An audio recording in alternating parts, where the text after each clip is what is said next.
इस कार्यक्रम के पुण्यार्चक हैं श्रीमती सुषमा जैन, धर्मपत्नी स्वर्गीय श्री रमेश चंद्र जैन, पुत्र एवं पुत्रवधू इंजीनियर आशीष जैन, सुम्बुल जैन, डॉक्टर मनीष जैन, डियाना जैन, मेरठ निवासी, टेक्सास USA प्रवासी, श्री सिद्धार्थ शेटे, नीता, सुष्मिता, सुशील भालचंद्र शेटे, राजेश शेटे एवं समस्त शेटे परिवार सोलापुर, श्रीमती सुमन लता जैन, नरेश कुमार जैन दरियागंज, पुत्र एवं पुत्रवधू मोहित जैन, सुनैना जैन, रोहित जैन, श्रुति जैन, पौत्र साहिल सार्थक जैन, पौत्री निष्का, नाइशा जैन USA।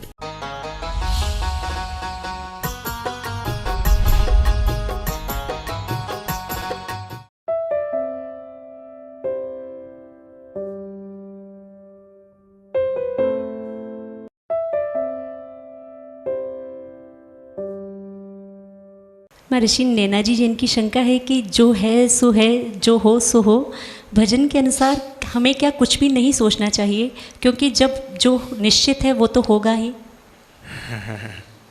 बहुत अच्छे भाव हैं, बहुत अच्छा आपने प्रश्न किया है।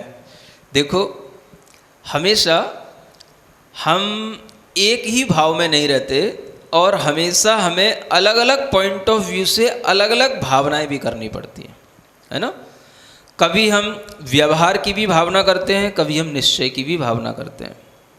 अगर हमें सब तरीके के विकल्पों से मुक्त होना है, सर्वम निराकृत्य विकल्प जालम संसार कांतार निपात हेतुम विविक्तमात्मान अवेक्षमाणो निलीय से त्वं परमात्म तत्वे, इस सामायिक पाठ में कहा गया है।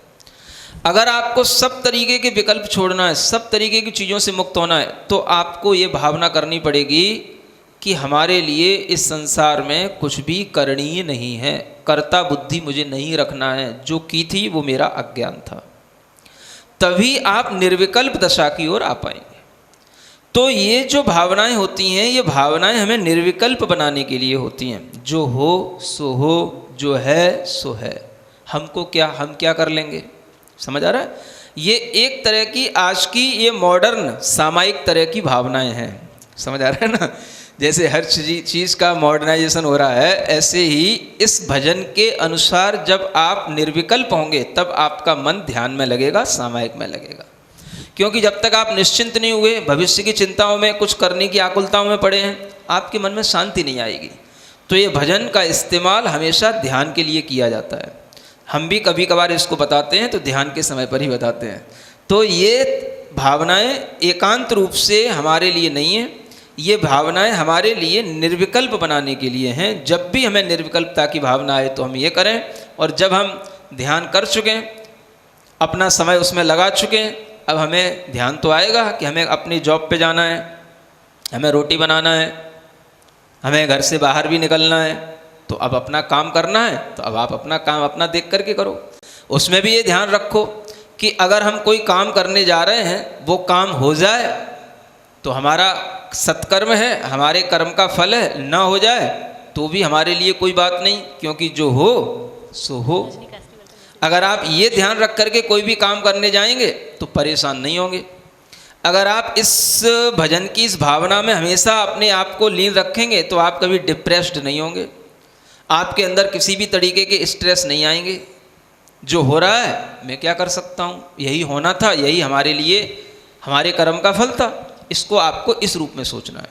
तो ये आपकी मानसिक शांति के लिए दिया गया भाव है, समझ आ रहा है। इसे आप अपनी मानसिक शांति के लिए ही प्रयोग करें। जब जब आप अशांत हों तब तब आप इसका उपयोग करें, और जब आप अशांत नहीं हैं तो आप अपना काम करें, कोई बात नहीं है। महर्षि अर्चना जी जिनकी शंका है कि गुरुदेव, जब हम बच्चों को 10 लक्षण में नियम लेने के लिए उनको रुपए का लालच देते हैं तो क्या ये गलत होगा? अच्छी बात है, नियम देखने के लिए आप उन्हें रुपए का लालच दें और भी बड़े बड़े लालच दें तो भी कोई बात नहीं है, है ना। एक नियम के लालच में ही तो एक बेटे ने तत्वार सूत्र पढ़ना सीख लिया था। ये आप भूल गए? 11 रुपए के लालच, समझ आ रहा है। हाँ, तो वो लालच 11 रुपए तो कहीं के कहीं छूट गए, लेकिन ज्ञान जो आ गया, वो जो संस्कार पड़ गया, वो देखो अभी तक चल रहा है। तो इस तरह के नियमों को आप अपने बच्चों को अवश्य दें, और इस तरह के लालचों के साथ भी बच्चों को अवश्य जो है नियम संयम से जोड़ें। इस बहुत अच्छी विधि है ये। महर्षि शोभा काली की शंका है कि गुरुदेव क्या बैंक से लिया गया कर्ज हमारे परिग्रह में आएगा? देखो, बैंक में से भी कोई कर्ज लेता है तो कुछ ना कुछ बैंक को भी दिखाना पड़ता है कि आपके पास में क्या है, उसी एवज में कर्ज मिलता है। कोई भिखारी को 1 करोड़ का कर्ज नहीं मिल जाएगा। समझ आ रहा है? आपको ये बताना पड़ता है कि हमारी इनकम का सोर्स क्या है, कितनी इनकम है, और हम इस तरह का कोई लोन ले रहे हैं तो हम इसको इतने दिनों में अवश्य ही चुका देंगे। समझ आ रहा है? आपकी आवश्यकता यदि है, आपको ऐसा करना आपके लिए अत्यंत आवश्यक है, तो आप ऐसा करें। लेकिन ये ध्यान रखें, अगर जो सोर्स ऑफ इनकम आपका किसी भी तरीके से कहीं पर भी डिस्टर्ब हो गया और वो लोन का आप कर्जा न चुका पाए तो आपके लिए मुश्किल भी खड़ी हो सकती है। इस तरह की स्थिति परिस्थिति को ध्यान में रखते हुए जितना हमारे पास में है, जो हम जितना परसेंटेज अपनी बचत के रूप में निकाल पाते हैं, उसी के हिसाब से हम लोन लेंगे तो वह हमारे लिए जीवन के लिए एक सहायक बनेगा। और अगर हम उससे अतिरिक्त भार लेकर के करते हैं तो वो हमारे लिए अवश्य ही परिग्रह का रूप बन जाएगा, और परिग्रह हमारे लिए एक ऐसा भार बन जाता है कि वो हमारे ऊपर कर्ज के रूप में हमेशा हमारी नींद को डिस्टर्ब करता रहता है। तो आप समझें, परिग्रह वो तब है जब वो ज़रूरत से ज़्यादा हो रहा हो, है ना। अब आपने ये तो बताया ही नहीं कि आपकी सोर्स ऑफ इनकम क्या है और आप कितने का कर्ज ले रहे हैं, तो ये आप खुद अंदाज़ा लगा लें। अगर आपके द्वारा पूर्ति हो सके तो कोई बात नहीं, वो भी आप एक समझें सरकारी सहायता है। अगर ज़रूरत से ज़्यादा हो तो आप समझें कि ऐसा करना हमारे लिए उचित नहीं, ये खतरनाक भी हो सकता है। महाराज जी शरदली अनिल अंबानी इसीलिए चक्कर में पड़ा है आज।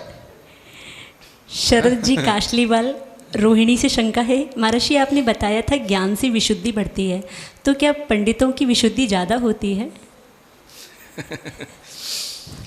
पंडितों की विशुद्धि ज्ञान के क्षयोपशम के कारण से ज्ञान बनता है, और ज्ञान अगर उसी तरह से अपना कार्य करता रहे तो विशुद्धि भी बनाए रख सकता है। पंडितों के लिए भी हम कह सकेंगे विशुद्धि उनकी बनी रहती है, क्योंकि यदि वो उस ज्ञान में अपना उपयोग लगाए रखते हैं तो। क्योंकि आप देखेंगे कि अन्य ज्ञान अलग चीज़ है और जो जैन धर्म का ज्ञान है वो अलग चीज़ है।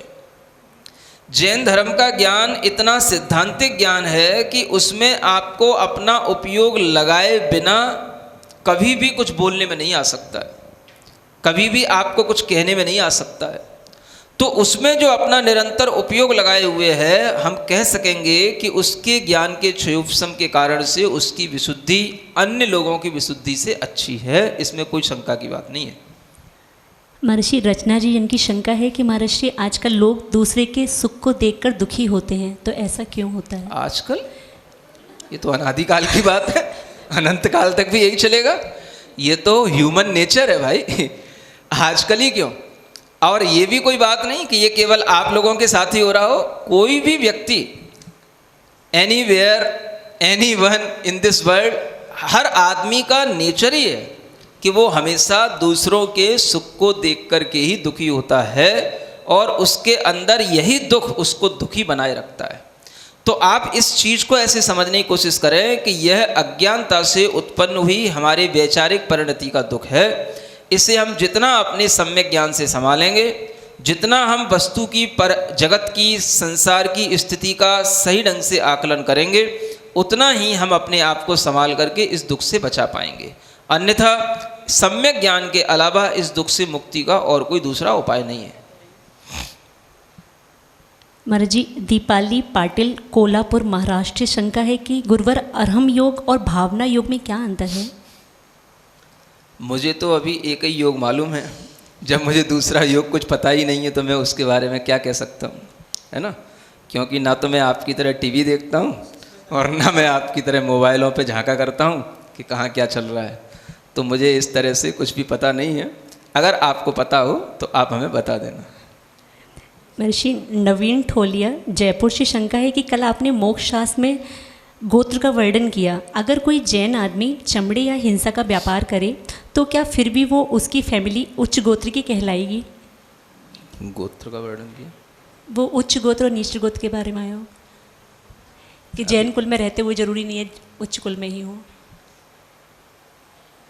क्या जैन है? फैमिली फिर कोई चमड़े का व्यापार कर रही है तो वो उच्च गोत्र में आएगी या नीच गोत्र में आएगी? ऐसा है, अगर आप सिद्धांततः शास्त्र के अनुसार सुनना चाहते हैं तो आचार्यों ने लिखा है, हम किसी भी कुल में जन्मे हो, किसी भी गोत्र में जन्मे हो, अगर हमारी वृत्ति, हमारा आचरण उस कुल के अनुसार है तो हमारे लिए वो गोत्र बनेगा, और अगर हमारा आचरण वैसा नहीं है तो गोत्र परिवर्तित भी हो जाता है। ये सिद्धांत वचन है। नीच गोत्र भी होता है, उच्च गोत्र भी होता है। तो आचार्यों ने लिखा है, नीचम उच्चम चरणम, जैसा चरण माने आचरण होगा, नीच आचरण होगा तो नीच गोत्र होएगा, उच्च आचरण होएगा तो उच्च गोत्र होएगा। अब आप ये सोच लें कि इस तरह का कोई भी व्यापार है, किस तरह से कोई भी किया जाने वाला कार्य है, ये अगर व्यापार के रूप में अधिक मात्रा में हो रहा है तो ये अपने कुल के अनुसार तो नहीं है। जैन और चमड़ा ये कहीं से कहीं तक इतना विरोधाभास है जैसे सूर्य का उदय और रात। समझ आ रहा है? ये इतना विरोधाभास है। तो इस तरह की स्थिति में आपको कहीं ना कहीं ये समझना होगा, समझना होगा कि हम उच्च कुल में जन्म लेकर के भी कहीं हम अपने गोत्र परिवर्तन के साथ तो नहीं चल रहे हैं, और हमारा कहीं आचरण ही हमारे गोत्र परिवर्तन का कारण न बन जाए, ये हमें ध्यान में रखना होगा। महाराज जी, अमित जी जिनकी शंका है कि रात्रि में यदि हम सपने में देखते हैं कि हम भोजन कर रहे हैं तो क्या हमें उसका दोष लगता है?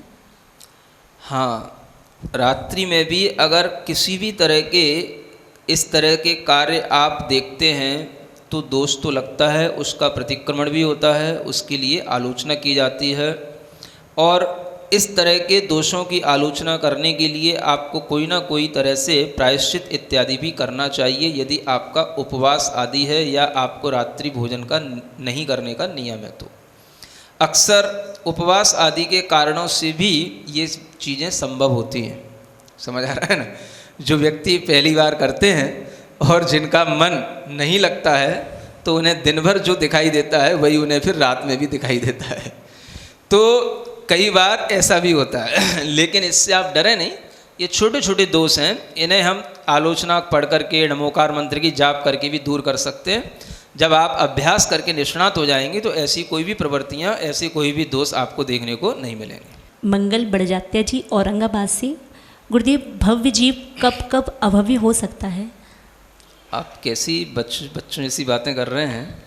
आप थोड़ा सा प्रवचन सुना करें, स्वाध्याय किया करें, ताकि आपको पता पड़े कि भव्य जीव और अभव्य जीव जो होते हैं वो उनके एक ऐसे पारिणामिक भाव होते हैं जिनमें परिवर्तन नहीं होता है।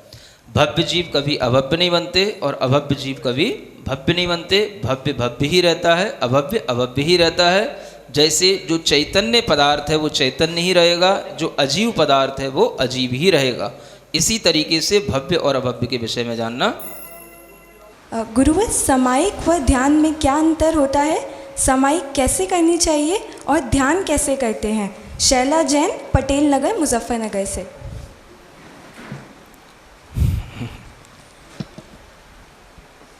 सामायिक में संभावों की मुख्यता रहती है। ध्यान में किसी भी पदार्थ पर एकाग्रता की मुख्यता रहती है। सामायिक में हम अपने मन वचन काय में एक समभाव रखते हुए राग द्वेष की प्रवृत्ति न करें, इस तरह से ध्यान रखा जाता है। और ध्यान में किसी एक चीज़ पर फोकस किया जाता है, चाहे वो मंत्र संबंधी हो या कोई परमेष्टि संबंधी हो। उस पदार्थ पर, उस वस्तु पर या व्यक्ति पर फोकस करने का नाम ध्यान होता है।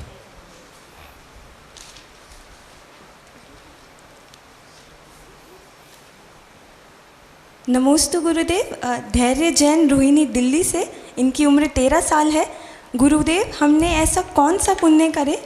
गुरुदेव, हम ऐसा कौन सा पुण्य करें जो जैन धर्म हमें मिला और आप जैसे गुरु का हमको सानिध्य मिला? करे, पास्ट का पूछा जा रहा है ना कि फ्यूचर का पूछा जा रहा है? करें। पास्ट का मतलब तो ये हुआ कि आपने जो भी किया होगा अच्छा ही किया होगा, और जैन धर्म जिन लोगों को मिलता है, जिनको जैन धर्म पाने के बाद खुशी होती है, मान के चलना कि इससे पिछले जन्म में भी आप कहीं ना कहीं अच्छे जैन धर्म के ही कुल में उत्पन्न हुए थे, और आपको उस समय पर भी कोई अच्छे संयोग मिले, गुरुओं का सानिध्य मिला था। इसी कारण से इस भाव में भी आपको अपने आप गुरुओं के प्रति लगाव पैदा हुआ, और आपके अंदर धर्म के प्रति जो एक गौरव का भाव पैदा हुआ, यह भी पूर्व जन्म में जैन धर्म का कुछ न कुछ सिद्धांत समझ करके या जैन धर्म का आचरण करके आपने अपना पुण्य अर्जित किया है, उसी का यह सुफल जानना चाहिए। वर्खा जैन लंदन से, अगर कोई जीव मनुष्य योनि से पशु गति में जाता है तो पशु गति से वापस मनुष्य जन्म कैसे मिलेगा? पशु क्या अच्छे काम करता है जिससे वो वापस मनुष्य बन सके?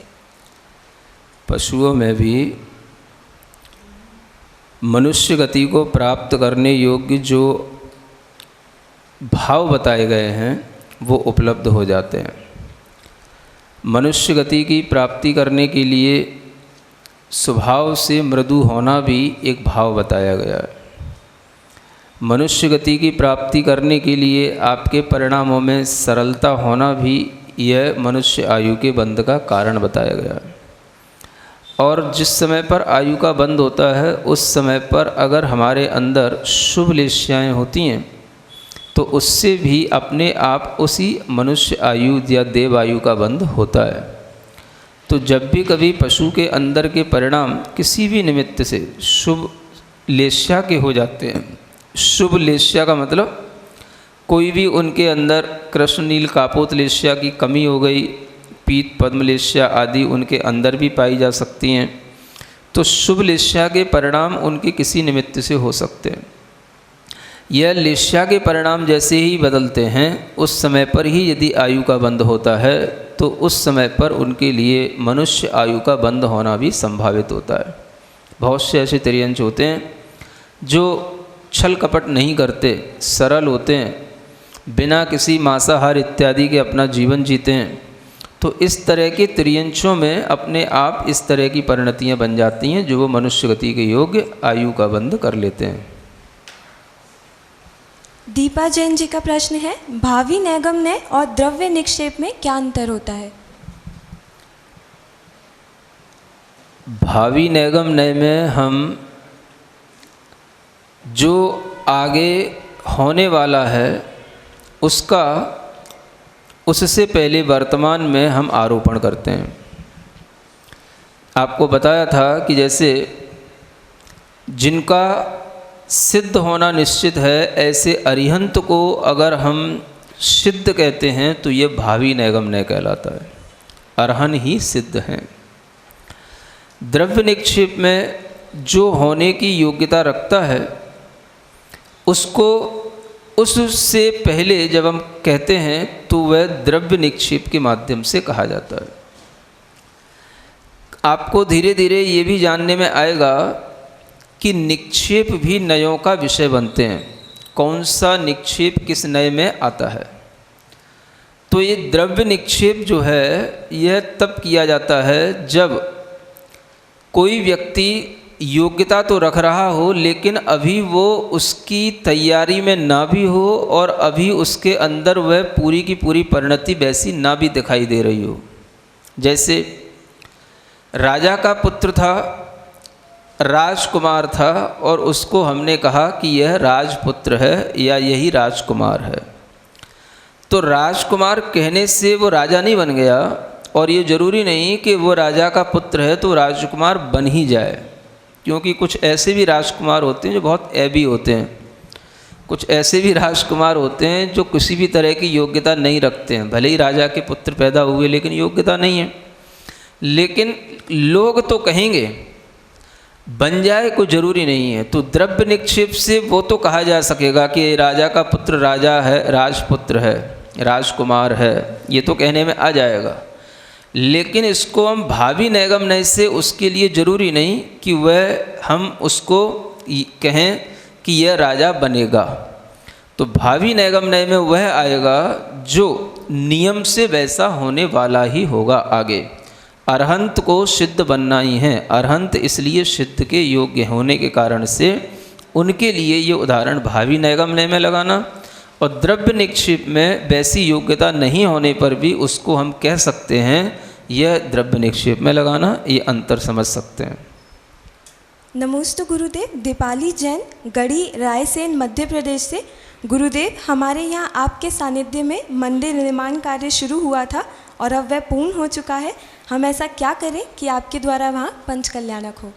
गढ़ी रायसेन, मध्य प्रदेश। अच्छा, गढ़ी के लोग हैं। हाँ, ये गढ़ी वह स्थान है।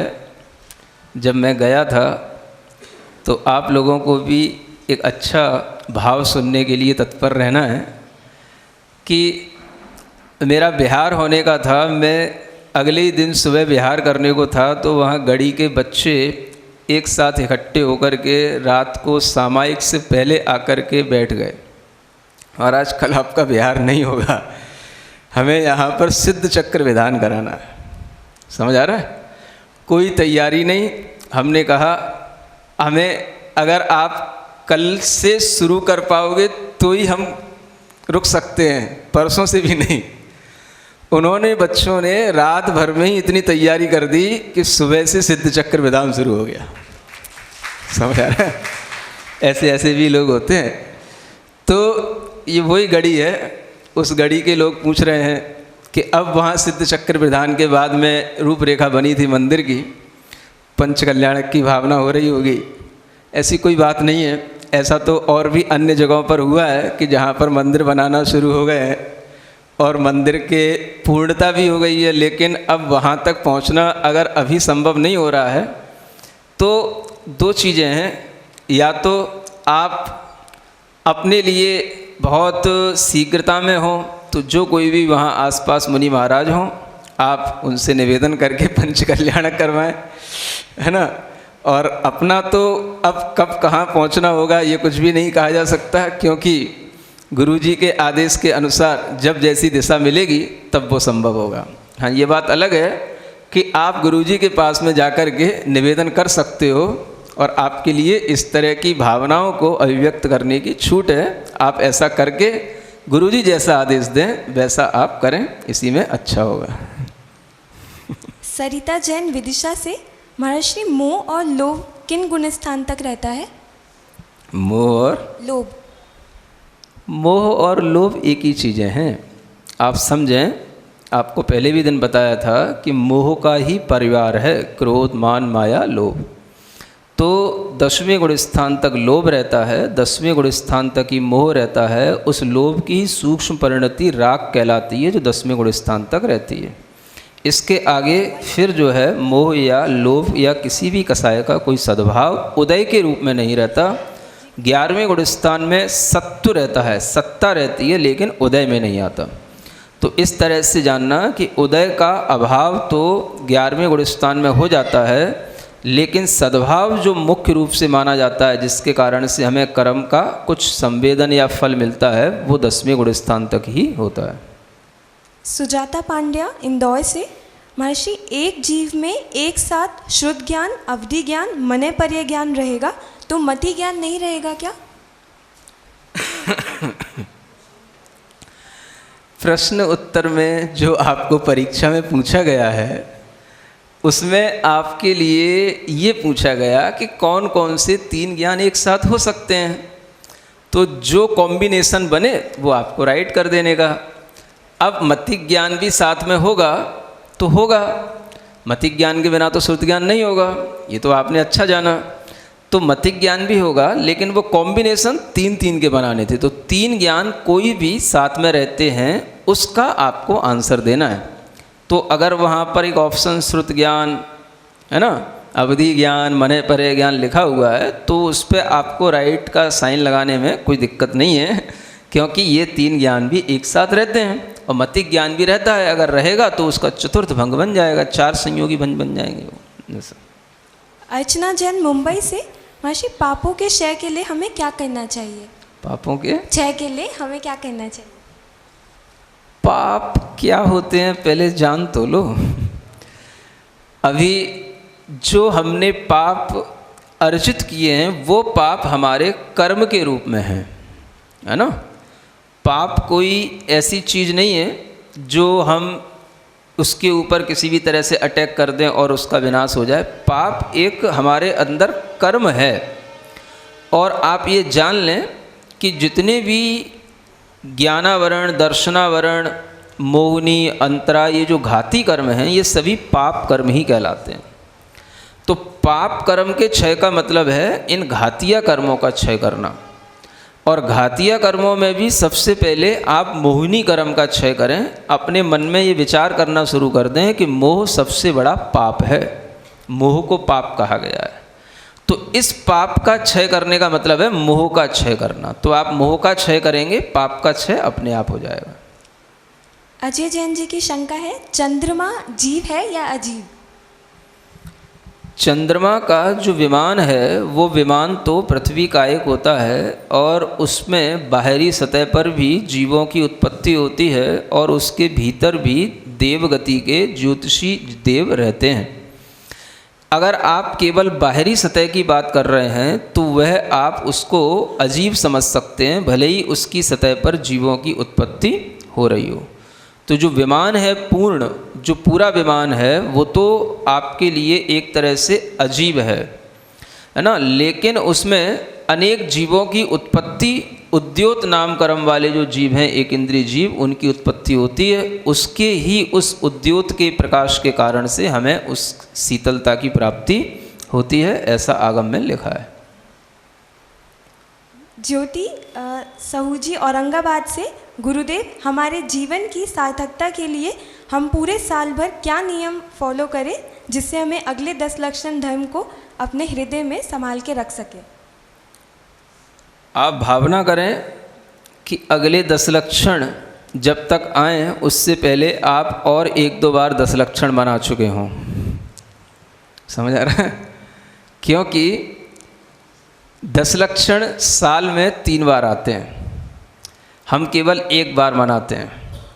अगर आप उत्साह रखें, अपने मन में इस तरह का भाव रखें कि ऐसा दिन बार बार आए, समझ आ रहा है, तो अगले कुछ महीनों बाद भी आपके लिए इस तरह का कोई भी आयोजन किया जा सकता है। तब तक के लिए आप इस तरह का मन बना सकते हैं कि हम प्रतिदिन सुबह उठने के बाद में अपने अंदर 10 धर्मों में से किसी न किसी एक धर्म का अवश्य चिंतन करें। और उस धर्म के चिंतन का समय होना चाहिए जब आप अर्हम योग कर रहे हों। सुबह प्रतिदिन उठ कर के आप अर्हम योग की 5 मुद्राएं करने के बाद में जब आप ओम अर्हम नमः परम शांति के भाव में आएँ, उससे पहले आपको 1 मिनट के लिए 10 धर्मों में से किसी भी धर्म का चिंतन करना। और ऐसा चिंतन करके अपने लिए सोचना कि आज भी मैं इस धर्म के भाव में रहूँगा। ये धर्म केवल ऐसा नहीं कि आज के बाद समाप्त हो गए, कल से हम अधर्मी हो जाएंगे, है ना, ऐसा नहीं समझो। इनकी रोज़ाना प्रैक्टिस करो, रोज़ाना किसी ना किसी धर्म का 10 में से अब आपके पास चॉइस है, जो आपको अच्छा लग जाए, जो याद आ जाए सडनली, आप उसी धर्म की भावना करो। ठीक है ना। एक तो ये करना अपने मानसिकता को धर्म से जोड़ने के लिए।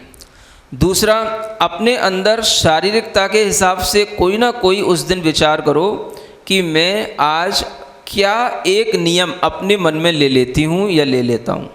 समझ आ रहा? कोई भी नियम, आज मैं केवल 3 जोड़ी कपड़े ही पहनूंगा, भले मेरे पास कितने ही कुछ हों। आज मैं केवल अपने ही मोहल्ले में रहूँगा, आज मैं केवल 4 सब्जियों से ज़्यादा नहीं खाऊँगा। कुछ भी चीज़ें जो आप कर सकते हो आराम से, केवल अपने ही मन में ले लो। समझ आ रहा है? और आप पूरा दिन उसके ध्यान के साथ में वैसा करके जो आपने लिया है ऐसा आप करके गुजारो। एक छोटा सा यही नियम, छोटी सी यही भावना आपके लिए बहुत ज़्यादा लाभदायक होगी और आपको अगले 10 लक्षण से भी जोड़े रखेगी। इतना करेंगे तो आपके लिए बहुत अच्छा होगा। सीमा जैन जी का प्रश्न है, क्या आज का अमेरिका और अन्य देश मिलेच्छ खंड में आते हैं? ये तो जब हमने पहले दिन ही प्रवचन किया था तभी स्पष्ट कर दिया था कि आप लोग ऐसा न समझें कि अमेरिका को अगर हम म्लेच्छ खंड कहेंगे तो अमेरिका में मंदिर बन रहे हैं और मंदिर हैं और वहाँ पर भी लोग धर्म आराधना कर रहे हैं। तो जहाँ पर धर्म आराधना करते हैं लोग, जहाँ पर धर्मायतन होते हैं, उसको म्लेच्छ खंड नहीं कहते, उसको आर्य खंड ही कहते हैं। ये बात अलग है कि उसको पार करने के लिए हमें बहुत बड़े समुंदर पार करके जाना पड़ता है लेकिन इसका मतलब ये नहीं हो गया कि वो म्लेच्छ खंड हो गया, है ना। अगर आदमी वहाँ पर थोड़ी सी अपनी पहुँच बनाए, अनुकूलता बनाए, तो वहाँ पर भी सब तरह के साधन उपलब्ध हो सकते हैं जो धर्म आराधना में सहयोगी बनेंगे। ममता जैन मॉडल टाउन से, अगर हमारे श्रद्धान में है कि भगवान कुछ नहीं करते, लेकिन फिर भी भक्तिवश हम बोल देते हैं कि भगवान की कृपा से सब अच्छा हो रहा है, तो क्या ये मिथ्या ज्ञान है? हाँ, आज के आपने तत्वार सूत्र से प्रश्न किया होगा, अच्छा प्रश्न किया। कभी कभी प्रश्नों के माध्यम से वो बात भी सामने आ जाती है जो कभी कभी पढ़ाते हुए नहीं आ पाती है ना। बहुत अच्छी प्रश्न है। देखो, अगर हमें ये श्रद्धान है कि भगवान सृष्टि का निर्माता नहीं, हमें श्रद्धान है भगवान कुछ करता नहीं, फिर भी हम भगवान की भक्ति करके यह कह देते हैं कि भगवान की कृपा से ऐसा हो गया, तो ऐसा कहने में कोई बुराई की बात नहीं, क्योंकि आपकी दृष्टि सम्यक है। अगर आपका ज्ञान सम्यक है, दृष्टि सम्यक है, तो आप इस तरह से अगर कोई कथन करेंगे तो आपका कथन सम्यक कहलाएगा। किंतु जो लोग ज्ञान नहीं रखते हैं, वो लोग अगर इस तरह से बोलते हैं तो उनका वह ज्ञान, उनका वह कथन मिथ्या कहलाता है। इसलिए वह चीज़ भी याद रखना कि सम्यक दृष्टि सही को सही कहता है, और सम्यक दृष्टि कभी भी अगर व्यवहारिकता में भगवान आदि के ऊपर भी कोई भी आरोपण किसी भी तरीके का कर देता है, तो उसकी दृष्टि सम्यक होने के कारण से उसके लिए कोई बाधा नहीं आती। किंतु मिथ्या दृष्टि के ये विचार जो आपको बताए थे कि कभी वो सही को सही भी कहेगा, गलत को गलत भी कहेगा, कभी सही को भी गलत कहेगा, कभी गलत को भी सही कहेगा, तो इसमें मुख्य तो सम्यक दृष्टि का भाव है। और वो जानता है कि अगर उसके लिए भगवान कुछ नहीं कर रहा है, फिर भी भगवान की कृपा से कुछ हो रहा है, तो वह उसको मानता है, इसमें कोई बात नहीं है। सपना जैन कलकत्ता से, व्रत के भाव, जाप, पूजा आदि के भाव क्या औदैहिक भाव है? कृपया समाधान करें। जो भी हम कर्म के उदय में भाव करते हैं वो औदैहिक भाव होते हैं। जो हम व्रत कर रहे हैं, जप कर रहे हैं, कोई भी प्रकार का कार्य कर रहे हैं, ये कार्य हमारे शुभ भावों के माध्यम से होते हैं, और शुभ भाव औदैहिक भाव में ही आते हैं। अगर ये भाव हमारे अंदर चारित्र के साथ हैं तो ये क्षयोपशम भाव में आएंगे, और अगर हमारे पास चारित्र नहीं है तो ये भाव हमारे लिए औदैहिक भाव में आएंगे। इसलिए ये औदैहिक भाव होकर के भी ये आपके शुभ भावों की वृद्धि करने वाले होंगे। जरूरी नहीं कि सभी औदैहिक भाव आपके लिए पाप कर्म का ही बंद कराने वाले हों। औदैहिक भाव बंद कराने वाले तो कहे गए हैं, लेकिन उनसे पाप का भी बंद होता है तो पुण्य का भी बंद होता है, तो ये ध्यान रखना। और अगर चारित्र की अपेक्षा है, चारित्र के साथ हैं, तो वह भाव क्षयोपशम भाव में भी आते हैं, क्योंकि उनके पास संयम है, तो संयम क्षयोपशम भाव होता है। चंद्रकांत जी जयसिंहपुर कोल्हापुर से, मोक्ष के लिए क्या आपके जैसा शास्त्र ज्ञान होना ज़रूरी है? ऐसा हमें क्या हो गया भाई? मोक्ष के लिए शास्त्र ज्ञान की कोई बहुत ज़्यादा आवश्यकता नहीं बताई गई। आप्त मीमांसा एक ग्रंथ है आचार्य समंतभद्र महाराज का, बहुत अच्छे भाव उन्होंने उसमें दिए कि अगर किसी के पास में अल्प ज्ञान भी है लेकिन मोह से रहित है, सुन रहे हैं, अल्प ज्ञान भी है लेकिन वो मोह से रहित है, तो भी वह विशुद्धि के लिए कारण होता है और उसको मोक्ष होता है ना। तो ज्ञान ज़्यादा और कम होना मायना नहीं रखता मोक्ष मार्ग में। मोक्ष मार्ग में मायना रखता है मोह कम है कि ज़्यादा है। समझ आ रहा है? किसी को ज्ञान भी ज़्यादा हो और मोह भी ज़्यादा हो तो उसके लिए फिर वो मोक्ष मार्ग बाधक होगा। तो ज्ञान अगर कम भी हो और मोह कम हो तो भी चलेगा, और ज्ञान अगर ज़्यादा हो मोह कम हो तो भी चलेगा। लेकिन अगर ज्ञान ज़्यादा है और मोह भी ज़्यादा है तो नहीं चलेगा। समझ आ रहा है? तो इसलिए मोक्ष मार्ग की व्यवस्थाएं समझने की कोशिश करें।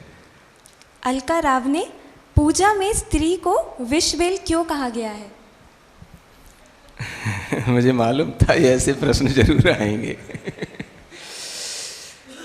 ऐसा है, ये जान करके रखें कि जो भी उपदेश शास्त्रों में मुख्यता से दिए गए हैं वो पुरुषों को संभालने के लिए दिए गए हैं। समझ आ रहा है? आप इसकी भी वजह समझना कि पुरुष चूंकि दिगंबरत्व को धारण कर सकता है, पुरुष का गुणस्थान 6वां 7वां तक बन सकता है, पुरुष इन ऊंचाइयों को पा सकता है, इसलिए अधिकतर उपदेश आचार्यों ने पुरुषों की मानसिकता को संभालने के लिए दिए हैं, है ना। उनको मुख्य बना करके ब्रह्मचर्य आदि का कथन किया है। तो जब उनको मुख्य बना करके किया है तो उनके लिए ही ये बात कही गई है कि आप जो है स्त्री को इस रूप में देखें, इस रूप में माने, तभी आप अपने अंदर से उस काम या अब्रह्म के भाव से अपने आप को बचाएंगे। तो ये केवल एक अब्रह्म के भाव से बचाने का एक चिंतन है ना। ऐसा नहीं समझ लेना चाहिए कि वो विष की बेल ही हो गई। एक चिंतन ये है कि जिस तरह से विष की बेल जो है हमारे लिए दुखदाई होती है और उसके संपर्क में भी आना दुख देने वाला होता है, उसका सेवन करना भी दुख देने वाला होता है, इसी तरीके से मनुष्य को स्त्री से विरक्ति रख करके अपने मोह को कम करके ब्रह्मचर्य का पालन करना चाहिए। ये उस कथन का तात्पर्य है। तो वहाँ पर ये एक उपमा दी गई है। उपमा का मतलब ये नहीं होता कि आप वैसे ही हो गए, है ना। अगर किसी के मुख के लिए उपमा दे दी जाए कि आप तो बिल्कुल चंद्रमा के मुख के समान हैं, आपका मुख तो चंद्रमा के समान सुंदर है, तो वो कि चंद्रमा नहीं हो गया वो। समझ आ रहा है ना। वो एक मुख उपमा दी जाती है कि जैसे चंद्रमा लाइटेड है ऐसे ही आपके मुख पर भी अच्छा ग्लो दिख रहा है, सुंदर लग रहे हैं, इसलिए आपको चंद्रमा की समान कह दिया जाता है। तो ऐसे समझ। सिरिजिण वाणी जग कल्याणी जग जन मदतम मोहरी जनमण हारी गढ़हर हारी जम जरा भव रोग हरि तिथ्य राणम दिव्य झुणिम जो पड़ई सुणई मय्ये धारई राणम सौख मणंतम धर्य सासद मोक्ष पदम पावई सासद मोक्ष पदम पावई।